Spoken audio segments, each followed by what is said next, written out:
দর্শক, এবারে রাজধানীর যাত্রাবাড়ি এলাকার খবর জানাতে চাই। সেখানে আছেন সহকর্মী সোহাগ আহমেদ, তার কাছে জানবো সবশেষ অবস্থা। সোহাগ, যাত্রাবাড়ি এলাকার এখনকার সবশেষ পরিস্থিতি কেমন দেখছেন, আমাদের জানাবেন। শারমিন, ধাওয়ার পাল্টা ধাওয়া দিয়ে কিন্তু এখনো চলছে যাত্রাবাড়ির এই এলাকাটা, এবং মুহুর্মুহু কিন্তু বোমা বিস্ফোরণ, তারপরে হচ্ছে গুলি, রাবার বুলেট, টিয়ার সেল নিক্ষেপ, এগুলোর মধ্যে দিয়ে কিন্তু সকাল থেকে এই আন্দোলন চলছে। আন্দোলনকারীরা কিন্তু কোনোভাবেই পিছু হটছে না।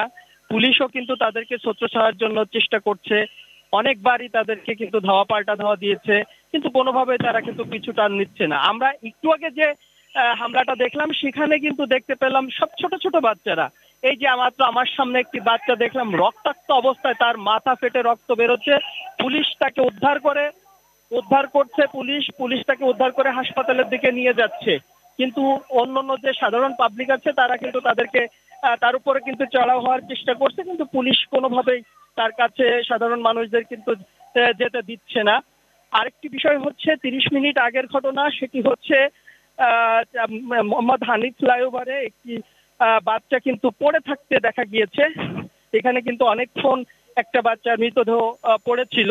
বাচ্চা বলা যাবে না, হয়তো 12-14 বছরে এক যুবক কিন্তু পড়ে থাকতে দেখা গিয়েছে। পরবর্তীতে তাকে কিন্তু আন্দোলনকারীরা নিয়ে গিয়েছে, সে মারা গিয়েছে, এটা আর কি দেখে বোঝা যাচ্ছে। তো এরকমের ভাবেই কিন্তু যাত্রাবাড়িতে চলছে। একবার হচ্ছে আন্দোলনকারীরা যাত্রাবাড়ি থানার দিকে আক্রমণ করছে, আবার সম্মিলিতভাবে পুলিশ কিন্তু তাদেরকে প্রতিহত চেষ্টা করছে। আপনি এখনো শুনতে পাচ্ছেন যে মুহুর্মুহু কিন্তু গুলির আওয়াজ শোনা যাচ্ছে। অর্থাৎ আন্দোলনকারীরা কোনোভাবেই তারা তাদের এই পথ ছাড়ছে না, তারা আন্দোলন করেই যাচ্ছে, অবরোধ করে যাচ্ছে। তারা বিভিন্ন জায়গায়, সড়কের বিভিন্ন জায়গায় কিন্তু আগুন জ্বালাচ্ছে, ইট পাটকেল ছুটছে।